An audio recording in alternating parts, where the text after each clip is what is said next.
dibuka pintu syurga seluas-luasnya dan ditutup pintu neraka dan dilepaskan daripada siksa kubur, dan syaitan-syaitan dibelenggu, dirantai, ya, syaitan dirantai dalam bulan ini.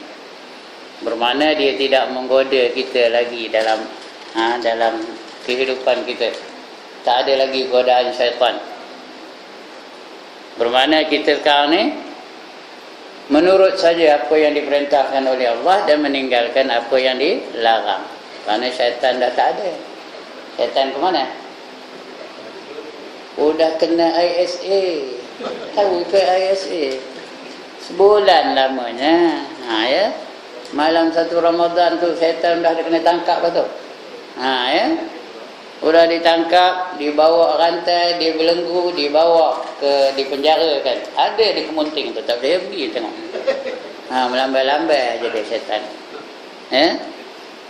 Kalau tidak, tak ada ramai ni sembahyang pun. Kerana syaitan tak ada lah yang ada ramai macam ni. Kalau tidak, tak ada. Ya. Jadi bermakna sepatutnya tuan-tuan dan puan-puan, dengan ketiadaan syaitan, kita ni tak adalah berlaku maksiat lagi. Tak adalah orang mencuri lagi. Tak adalah orang berzina lagi. Tak adalah orang rasuah lagi. Tak adalah orang menyokong orang zalim lagi. Tak adalah orang melakukan berbagai-bagai kemungkaran dan kemaksiatan. Kerana syaitan dah tak ada. Tapi dalam realiti kehidupan tuan-tuan dan perempuan, ada tak lagi orang buat maksiat? Ada ke tak ada? Ada. Ada tak betul? Ada. Ya. Ada tak orang berjudi lagi? Dalam Piala Dunia ni ada tak orang bertaruh? Siapa menang petang malam ni lepas ni kan, ya? Keempat sekarang, Brazil ke Jerman ke menang? Mana menang? Ada tak orang bertaruh? Ada. Judi sekarang ni udah canggih. Tak ada lagi macam dulu-dulu, ya. Judi sekarang dah online aja. Ya, ya ke tak? Ada bangkangan? Tak ada, ya. Jadi mengapa ini berlaku tuan-tuan dan puan-puan? Patutnya dah tak ada lagi benda-benda maksiat yang berlaku ni. Patutnya kita kena wara' aja semua. Tapi yang sebaliknya berlaku, wakra' aja berlaku. Wara' dah tak ada. Mengapa? Kerana kita ada lagi satu musuh yang masih berleluasa, yang tidak ditangkap, tidak dibelenggu, tidak dipenjarakan. Musuh itu namanya hawa nafsu. Itulah dia, ya. Jadi malam ini kita nak cerita sikit tentang hawa nafsu yang menjadi musuh lagi hebat daripada syaitan yang sebenarnya. Kerana hawa nafsu ni tak ada gencatan senjatanya, tak ada rehatnya. Every minute, every second, every turun naik nafas adalah dia. Mengganggu kita supaya kita jauh daripada jalan Allah Subhanahu wa ta'ala. Itu khaja nafsu. Tuan-tuan dan puan-puan, nafsu ni satu makhluk tu artinya kejadian Allah, ya. Allah cipta nafsu tu. Begitu juga Allah cipta akal. Akal dan nafsu ni Allah cerita dalam masa yang hampir sama. Mula-mula Allah cipta akal, kemudian Allah cipta nafsu. Bila Allah cipta akal, akal ni pula makhluk yang sentiasa patuh, taat kepada siapa yang menguasai dia. Dan diri kita ni, siapa yang berkuasa pada diri kita? Kalau malaikat berkuasa pada diri kita, akal akan patuh kepada malaikat. Tapi kalau syaitan iblis menguasai diri kita, akal akan patuh kepada syaitan yang menguasai diri kita. Jadi akal ni dia makhluk yang patuh. Bila Allah jadikan akal, Allah perintahkan akal, wahai akal, ke depan kamu, dia pun ke depan. Ke belakang kamu, dia pun ke belakang. Ke kiri kamu, dia pun ke kiri. Ke kanan kamu, dia pun ke kanan. Itu akal. Ya? Siapa yang menguasai dia, dia akan patuh kepada yang berkuasa pada ketika itu. Termasuk diri kita ni, siapa yang berkuasa pada diri kita? Ngapa sekarang ni kita datang mengaji malam? Ngapa? Kerana yang menguasai kita sekarang ni ialah malaikat. Akal pun mengikut perintah malaikat. Mau kita ke surau, kata malaikat. Akal pun tolong bantu kita nampakkan jalan ke surau. Bantu kita bawa motor terus sampai ke surau. Bantu kita bawa motor terus sampai ke surau. Itu akal. Patuh dia, taat dia kepada yang berkuasa pada diri dia. Nafsu ni lain pula. Allah cipta nafsu, lepas itu Allah perintahkan nafsu. Wahai nafsu, ke depan kamu. Nehin aja dia. Tahu ke nehin? Buat tak tahu je, McDonald aja. Ke belakang kamu wahai nafsu, nehin aja dia. Ke kiri kamu wahai nafsu, kata nodon aja. Itu apa dengan nehin aja. Ke kanan kamu wahai nafsu, itu juga. Buat tak reti McDonald aja. Itu nafsu punya ada biut. Tahu ke biut? Biut cakap betulnya apa? Degil. Kalau dengan saya ni nak kena pandai cakap perak, kalau tak payah punya lebiut nafsu tu, buat tak tahu aja dia, tahu. Lepas tu Allah tanya nafsu, wahai nafsu, siapa kamu, siapa aku? Sebelum ini tadi Allah tanya akal, wahai akal, siapa kamu, siapa aku? Akal jawab, kamu adalah Tuhan, aku adalah hamba, kata akal.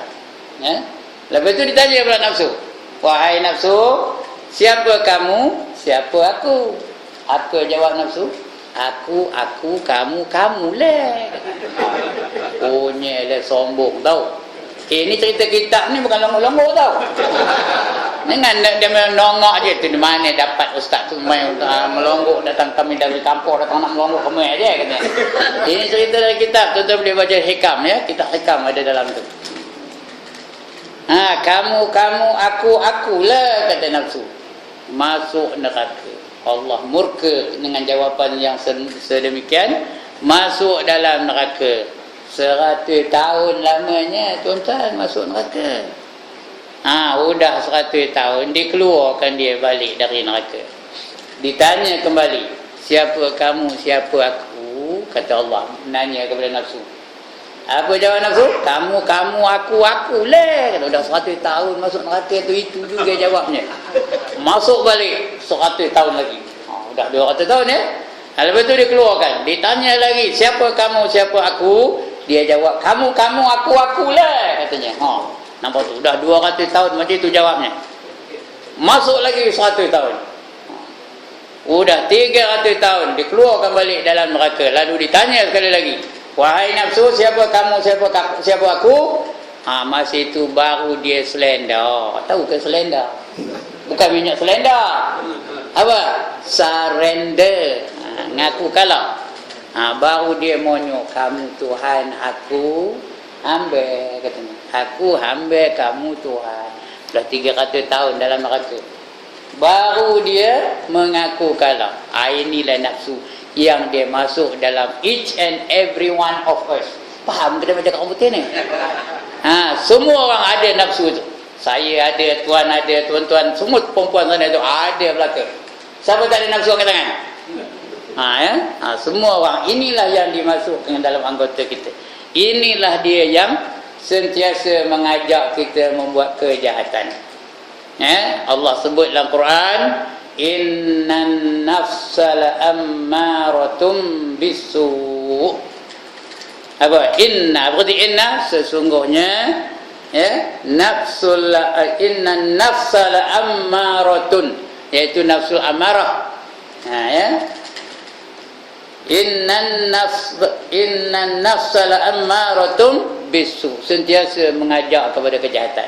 Itu kerja nafsu, ngajak kita buat jahat. Kalau boleh jangan kita mengingati Allah. Kalau boleh jangan dia puasa. Kami dah tua. Udah ada nama saya, dia dah tua. Betul pun udah 72, renti kalau puasa lagi. Baik pergi kedai mamak tu. Makan cendol, minum apa? Udah tua apa? Udah letih ni. Itu kerja nafsu. Ya. Dalam Malaysia ni reti kalau bertudung, hangat pijo. Tahu hangat pijo? Baik tu sab tudung. Tambah sekarang ni musim panas ke musim sejuk? Musim panas yang kau bertudung tu ngapa kata nafsu? Bingung, bangang, tengin, tongong. Itu nafsu punya apa? Punya hasutan kepada manusia supaya gagal menjadi hamba Allah yang sebenarnya. Tuan-tuan dan puan-puan, inilah dia yang dimasukkan ke dalam badan kita ni. Semua orang ada. Ya, tu imam ada, makmum ada. Tu imam ada tak negeri? Ada tak nafsunya? Kau tak ada nafsu ni tahu kan? Ya. Semua ada nafsu. Kalau tak ada nafsu, nafsu ni penting juga tuan-tuan dan puan-puan. Kerana nafsu ni dia mendorong manusia untuk melakukan transformasi. Tahu apa transformasi? Perubahan.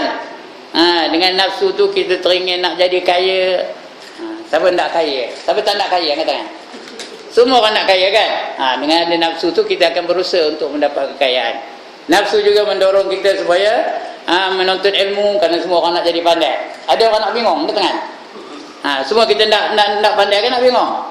Nak pandai, maka didorongnya kita untuk menjadi orang yang pandai. Islam pun bukan melarang tu. Memang disuruh kita menuntut ilmu ya. Hadis juga banyak yang mengatakan suruh menyuruh kita menuntut ilmu.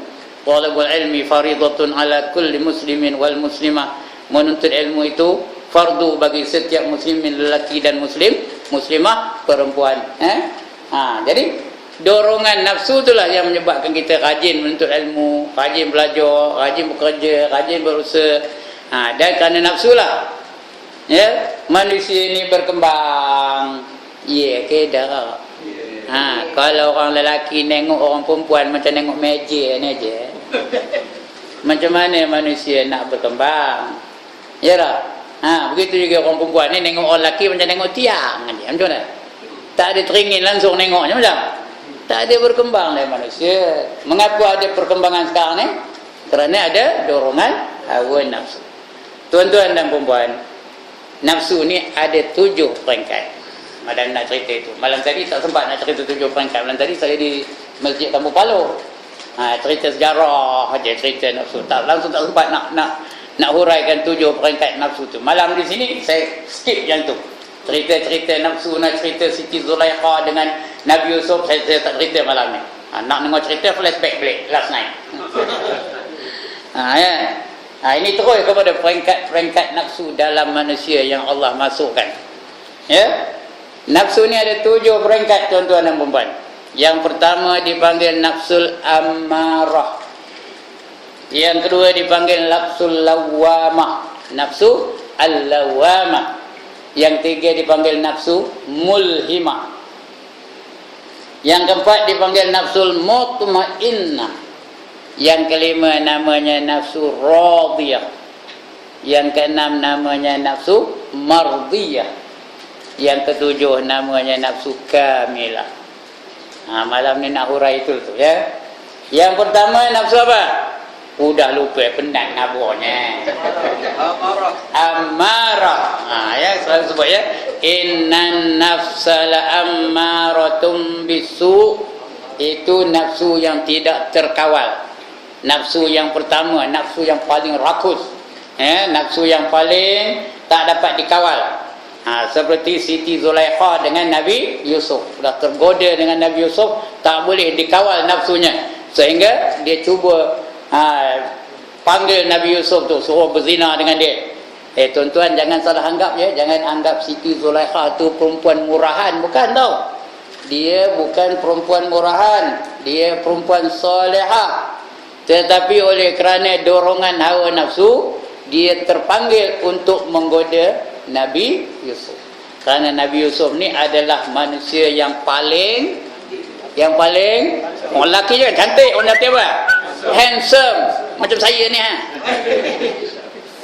orang lelaki handsome. The handsomest man in the world is Nabi Yusuf. Ya. Pendekkan cerita begitulah, dia tertarik benar dengan Nabi Yusuf, maka dipanggilnya Nabi Yusuf. Dikuncinya pintu, wa ghallaqatil abwaba wa qalat haytala. Itu dalam Quran, cari dalam Quran, surah Yusuf ya. Dia mengunci pintu dari dalam dan memanggil Nabi Yusuf haytala. Haytala tu panggilan yang tak tahu nak ngabur lah ya. Kalau saya kena panggil kalau itu entahlah pelantin soban. Itu hai talak marilah tok agaknya agaknya lah. Ya.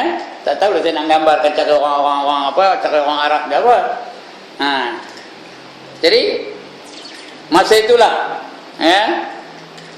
Siti Zulaikha tu cuba goda Nabi Yusuf dan heboh ceritanya tu. Kenapa? Kerana dia cuba goda Nabi Yusuf. Panjang cerita ni, saya potong-potong aja. Sehingga malulah Siti Zulaikha tu. Kenapa? Kerana dia terdorong oleh hawa nafsu yang sangat kuat, yang sangat dahsyat, yang sangat berat. Itulah dia manusia hari ini yang menjadikan hawa nafsu itu sebagai Tuhan mereka. Afara'aita manitta khaza ilahahu hawa.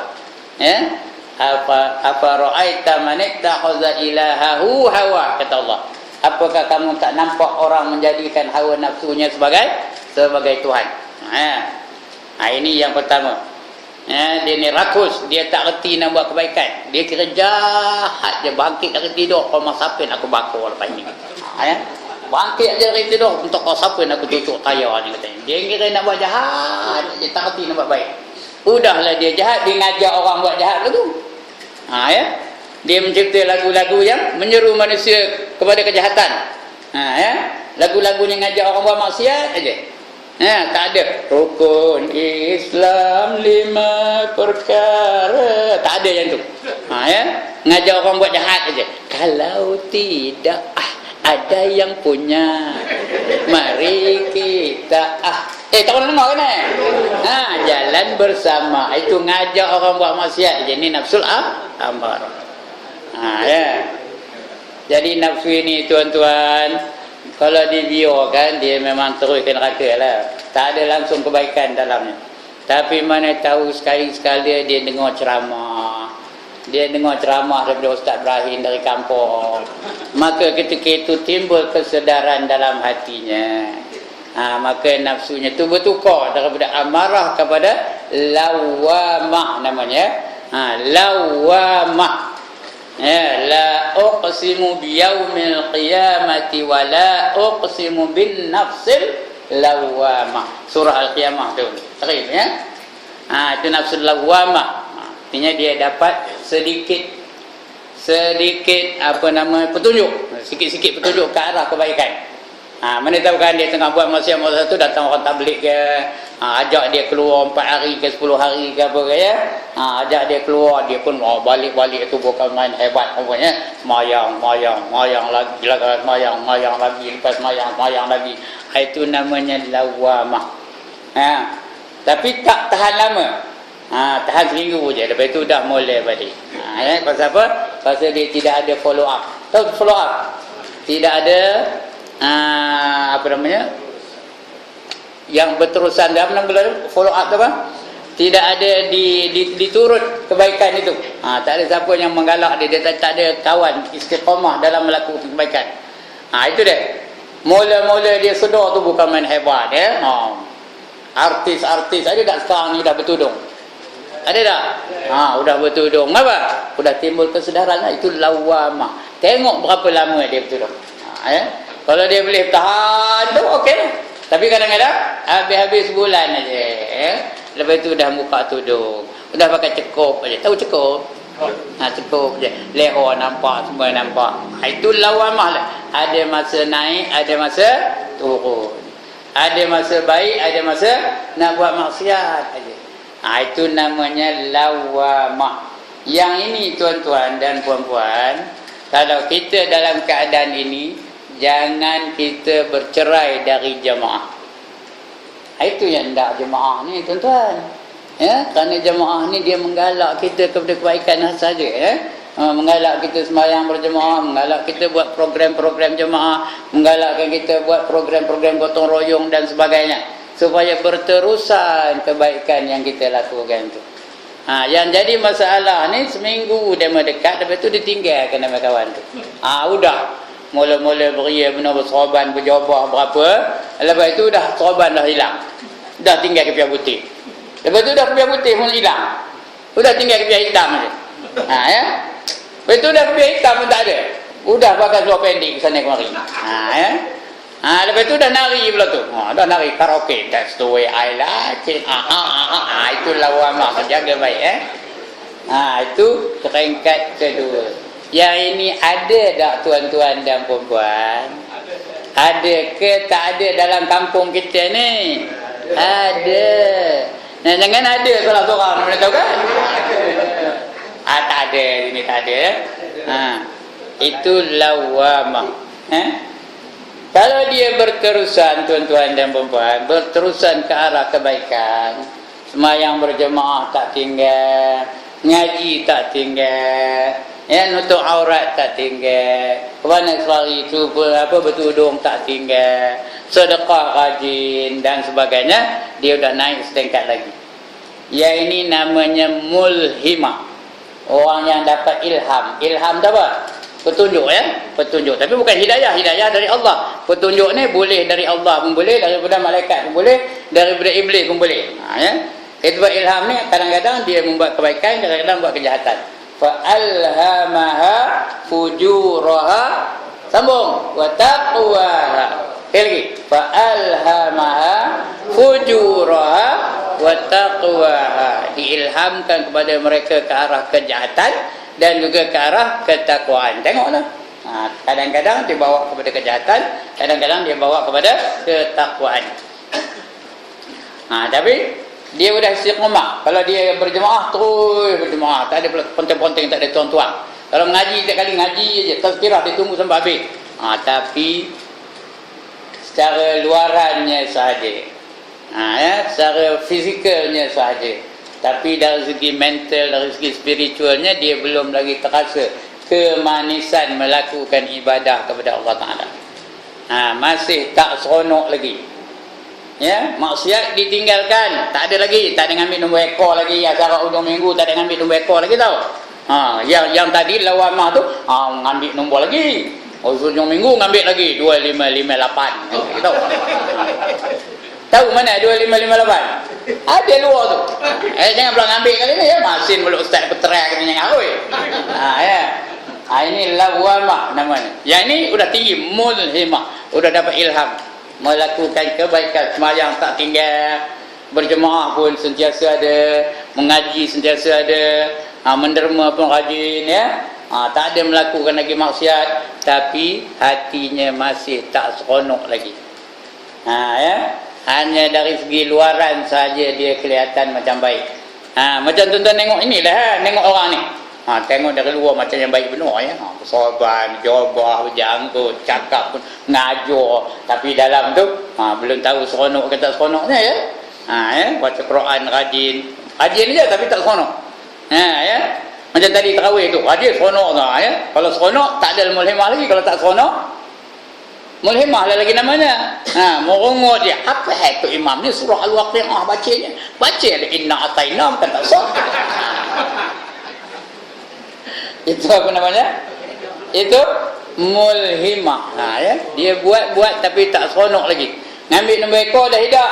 Tapi bila macam surah Abah, tengok dia muka belakang tu berapa naik ni. Tengok-tengok 2558. Allah nombor untuk aku katanya. Nyesal tak ngambil. Contoh dia tu dan dia pun itu juga bila macam surah Abah buka muka tengah. Apa perkembangan yang terbaru tentang siapa? Siti Nurhaliza. Apa perkembangan terbaru? Cari. Dia tak ada dengan wayang dah lah. Tak ada dalam nyanyi-nyanyi rekod-rekod, tak ada dah. Tapi masih lagi mengikut perkembangan para artis. Apa perkembangan terbaru yang udah cerai ni? Apa Norman Hakim udah cerai, baik balik ke dak. Itu aja cerita. Lantaklah dia nak cerai pun. Kenapa yang kita senyabuk siapa? Dia pun itu juga. Esok tu tengok soal Abah belakang, siapa menang? Brazil ke Jerman ke? Brazil ke Jerman. Itu masih lagi seronok dengan maksiat tapi tak buat dah. Maksiat seronok tapi tak buat dah. Seronok dengan perkembangan artis-artis, seronok dengan perkembangan hero-hero bola sepak dia dan seronok lagi dengan perkembangan-perkembangan yang berlaku terhadap selebriti-selebriti dan sebagainya. Cuma mereka tidak melibatkan diri mereka dalam maksiat yang seperti itu. Ini iman apa gelarnya ni? Iman apa nama? Nafsu apa? mulhimah. Ya. Kalau semayang dia nak semayang, tapi kalau boleh janganlah panjang-panjang. Jangan beri benar baca surah surah Ad-Dukhan lah tadi ya. Itu beri pula baca surah apa dah? Al-Waqi'ah, lepas itu surah Ar-Rahman, dia baca ajalah inna ataina, bukan tafsir katanya. Ya. Dan ngaji pun dia habis juga. Dia kejap ni dah ya. Dia tengok ustaz ngajar. Dia matinya ke mana dia? Ke mana mati dia? Itu aja, tengok ke situ je. Bila nak berhenti ustaz ni katanya. Bila nak berhenti ustaz? Kenapa apa? Tak seronok. Jadi orang kopi ni tak masuk neraka kerana nafsunya sudah dikawalnya. Tetapi lambat sikit kerana hatinya belum lagi tertarik melakukan ibadah. Lambat masuk nerakanya. Lambat masuk neraka. Lambat masuk syurganya. Dia tak masuk neraka. Kenapa? Dia masih lagi memiliki harta-harta yang akan dihisab oleh Allah Subhanahu wa taala. Harta kita esok akan dihisab oleh Allah ya. Summa latus'alunna yauma idzin 'anil na'im. Kemudian kamu itu semua akan ditanya tentang apa saja nikmat yang kamu terima di dalam dunia ni. Itu nafsu mulhimah. Kemudian di istiqamah berterusan, berjemaah lah dia, ya, ngaji lah dia, berzakat lah dia, puasa pun dia latih. Akhirnya Allah bagi halawatul iman. Apa itu halawatul iman? Allah bagi kemanisan beriman. Seronok melakukan ibadah, seronok membaca Quran, seronok semayang tarawih, seronok semayang yang lain, seronok semayang duha, seronok semayang isyraq, seronok mengaji, seronok baca kitab dan sebagainya. Ini orang yang penting imannya dah meningkat daripada mulhimah kepada mutmainnah. Ini iman yang apa? Nafsu yang sudah terkawal. Nafsu yang dijamin dia masuk ke dalam syurga. Kalau tidak masuk syurga, tuan-tuan dan puan-puan, paling koman, paling kudi, paling koyuk, paling curut, paling tak guna, mesti sampai kepada tahap nafsul mutmainnah. Sebut mutmainnah. Lagi mutmainnah. Macam ngajuk tadi kau pula je. Nafsul mutmainnah. Kan ini jaminan Allah Taala. Ya ayyatuhan nafsul mutmainnah. Sambung. Irji'i ila rabbiki radiyatan mardiyah. Lagi. Wadkhuli fi ibadi. Lagi. Wadkhuli jannati. Ini Allah Allah address kepada orang yang memiliki nafsul mutmainnah. Ya ayyatuhan nafsul mutmainnah. Wahai orang-orang yang memiliki nafsul mutmainnah. Mutmainnah itu dah perkataan tamak-ninah. Tamak-ninah itu dah tenang. Dalam diri dia tu tak ada lagi riak, tak ada lagi ujub, tak ada lagi takabur, tak ada lagi hasad dengki, tak ada lagi apa. Dia tenang je. Sabar, redha, mutmainnah itu ya. Wahai orang-orang yang memiliki nafsul mutmainnah, irji'i, kembali kamu ila rabbik, kepada Tuhan kamu, radiyatan mardiyah, dalam keadaan redha dan diredai. Dia redha nak kembali kepada Tuhannya, Tuhan pun redha menerima kedatangannya. Nak ke tak nak? Siapa tak nak angkat tangan? Nak tanya orang sana, nak ke tak nak? Udah diam, tak nak ya? Ngelil lah. Ayat tak nak ya? Ayat tak nak. Ya.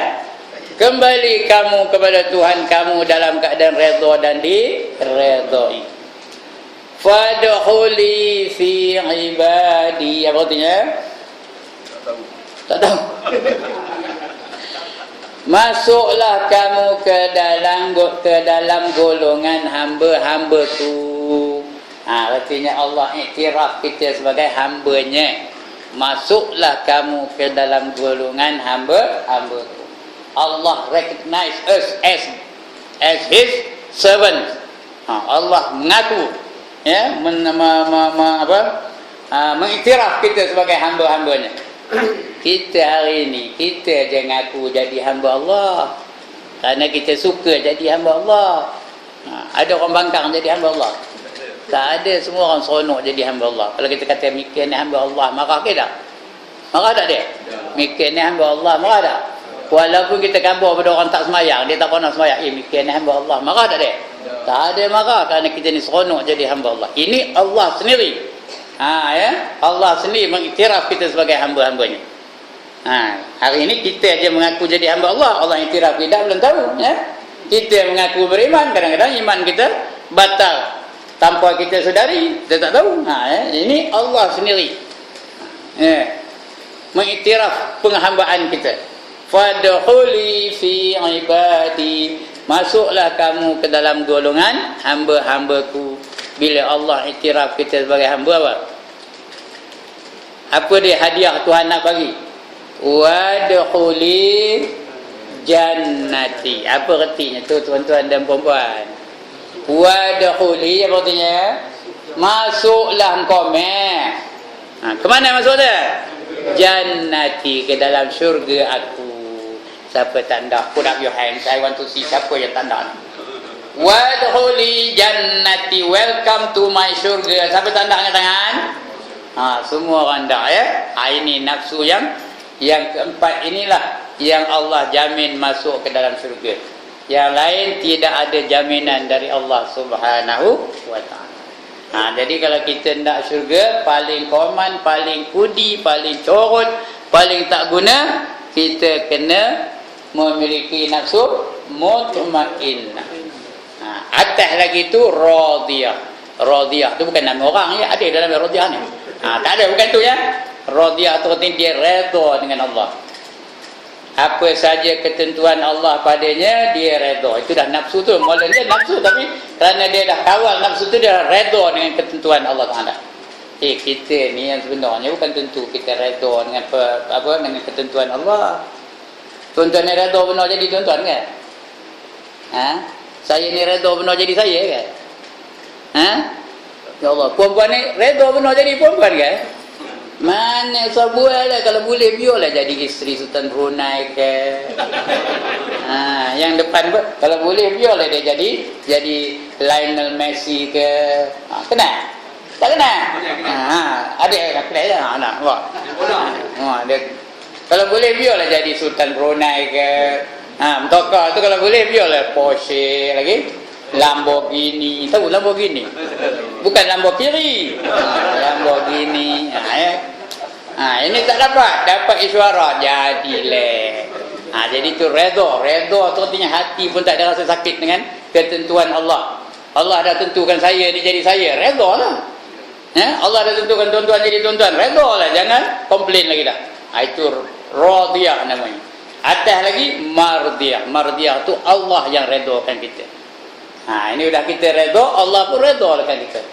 Dan yang ketujuh, tadi radiyah tu yang kelima, mardiyah tu yang keenam. Yang ketujuh iaitu nafsu kamilah namanya. Kamilah tu dia apa? Sempurna. Udah sempurna. Nafsu nabi-nabi, nafsu rasul-rasul, itu kamilah namanya. Ini tak payahlah saya cerita, menorang ni pun tak ada. Ada ke nabi-nabi yang kat tangan? Tak ada. Rasul ada yang kat tangan? Ada rasul? Ada rasul Melayu ada? Rasul ada. Rasul Melayu ada? Di Selangor sini tak ada. Ulang rasul ada? Di mana ulang rasul? Di mana? Di Teluk Intan. Itu nama kedai, bukan nama orang. Jadi itu 7 nafsu yang sentiasa mengajak kita. Nafsu ni tuan-tuan, bukan boleh kita bunuh. Jangan dibunuh nafsu. Jangan diikut pula nafsu ni. Nafsu tu kita kena apa? Kena kawal. Dia macam anjing. Anjing tu kerjanya jahat ke baik? Dia memang jahat. Anjing tu nak ngokok aja kerjanya. Betul ke tak? Dia nak ngokok aja kerjanya. Tapi kalau kita kawal anjing tu, kita latih betul-betul, boleh tak anjing tu menjaga rumah kita? Boleh tak anjing tu kita bawa berburu? Boleh dah anjing itu membantu mengawal kita? Boleh benar. Macam itulah nafsu tu. Kita kena kawal dia supaya dia menjadi aset bagi kita. Bukannya menjadi apa? Bebanan bagi kita. Bukan membawa kita masuk ke dalam neraka, tapi kita gunakan nafsu itu untuk mencari jalan supaya masuk ke dalam syurga. Ya? Kerana kita dalam hidup ni macam-macam kita nak ada, kita nak buat, kita nak berhibur, ya tak? Kita nak mencari rezeki, kita nak pandai, itu semua dorongan-dorongan nafsu tu. Tapi ikut syariat yang telah ditetapkan oleh Allah Subhanahu wa Ta'ala. Ngapa panjang mana tu? Udahlah tu. Ya. Udah. Demo dah tengok jam. Ya. Sebelum demo mula-mula bersila, betul selemput, betul sila balik, betul selemput, udahlah tu. Ya. Ya, jadi salah silap saya minta ampun, minta maaf ya. Baru datang malam ni dah nampai je kodianya. First time dah nampai aja. Jadi mana nak buatnya? Saya punya style macam tu. Ya. Jadi salah silap, mana yang terkasar, mana yang terguris, terhiris, tertukul, terbeliung, terkapak, minta ampun, minta maaf ya. Begitu juga kalau ada yang tersmash. Tahu smash? Minta ampun, minta maaf. Saya cadang ni bukan nak smash dah. Cadangnya nak drop shot aja. Ada bola tanggung apa buat? Smash lah. Itu pun backhand aja. Timang tahu backhand. Tahu kata backhand itu bang? Mana backhand? Itu. Tak ada kuat dah. Sekian dulu tuan-tuan dan puan-puan. Sebelum saya tutup, saudara, ada satu permintaan kalau nak dengar lah. Ada seorang ustaz, dia tu di kota